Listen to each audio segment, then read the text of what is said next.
I found out that my wife was unfaithful. When I divorced her, I left them with nothing. I have always believed in the sacredness of marriage. 5 years ago, I married Susan, but I also embrace her children, Emma and Jake, as my own. Their father had abandoned them years earlier when they were just 10 and 8 years old. Because I loved Susan and wanted to give the kids the life they deserved, I willingly stepped into the role of a father. I helped them with science projects, attended their soccer games, and made sure our Christmas celebrations were magical. Being a stepfather wasn't always easy.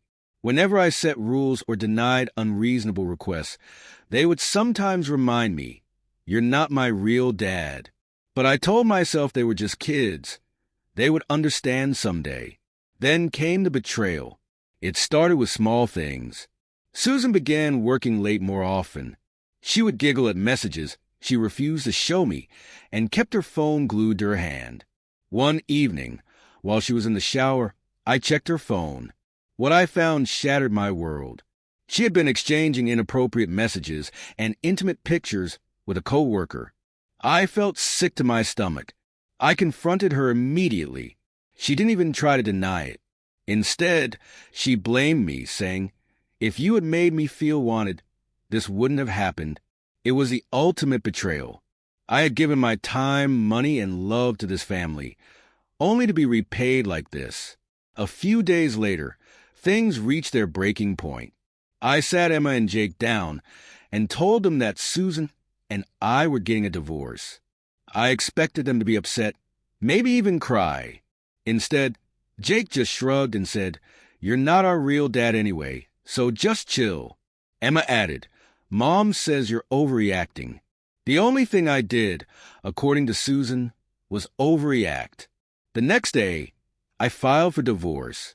Thankfully, my prenuptial agreement was solid. My house, my savings, and my car were all mine. When we got married, Susan thought the prenup was unnecessary, just a formality. It turned out to be the best decision I had ever made. During the divorce proceedings, Susan insisted that I should continue supporting her kids. I firmly reminded the court that they had a father somewhere. Legally, I was not obligated to provide for children who had disrespected me, and openly stated that I wasn't their dad. The judge agreed. Susan's face was priceless when she realized she wouldn't be getting a single penny.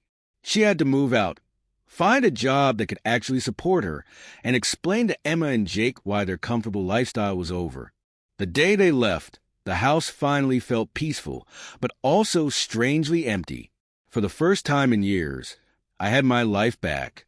I picked up old hobbies like hiking, woodworking, and even cooking classes. I reconnected with friends I had lost touch with during my marriage.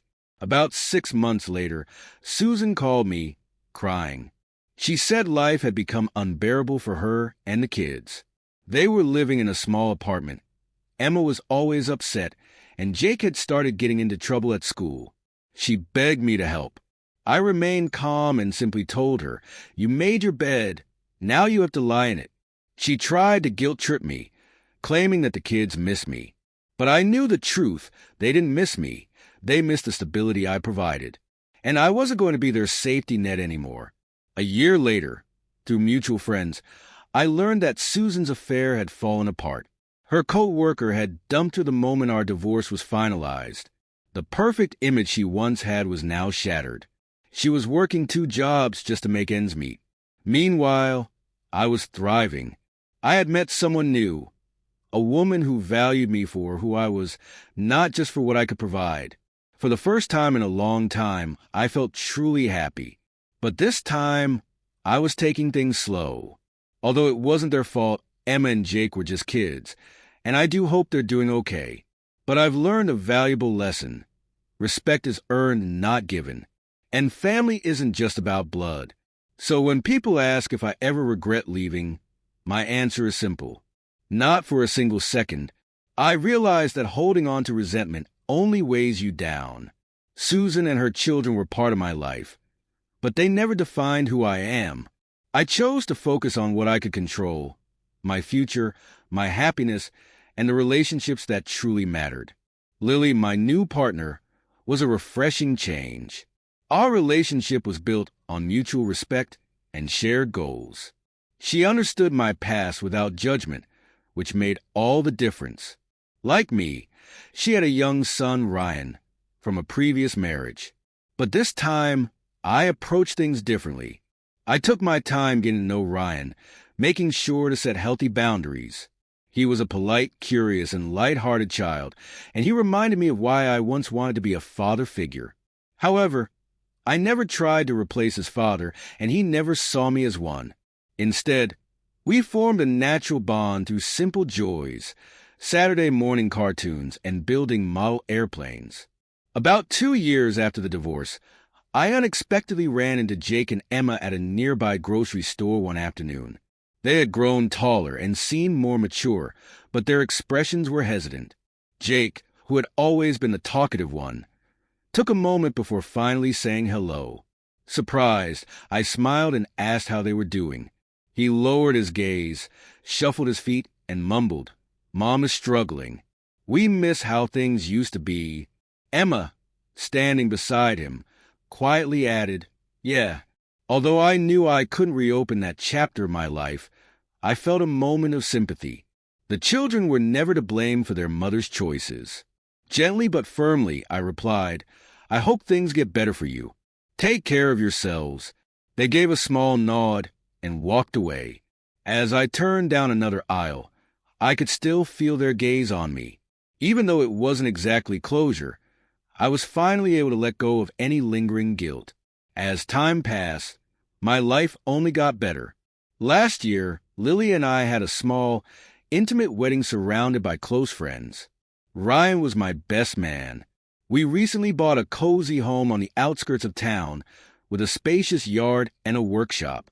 In my free time, I've been making furniture, and Ryan enjoys helping me. Teaching him how to use tools safely has become our special bonding activity, a way for us to create something tangible together. Instead of dwelling on the past with sadness or regret, I reflect on the life I left behind and appreciate the lessons it taught me. I've learned the importance of self-respect, never settling for less than I deserve, and finding joy in the right places. I don't often share the story of Susan and her children, but when I do, it reminds me of how far I've come. It's strange how life teaches you lessons you didn't even know you needed. If you're willing to walk away from those who hurt you, you might discover something far better on the other side. Sometimes, the people you love the most are the ones who wound you the deepest.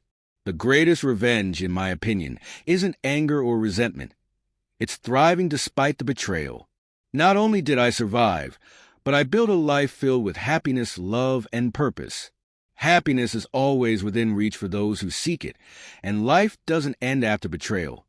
It simply begins again.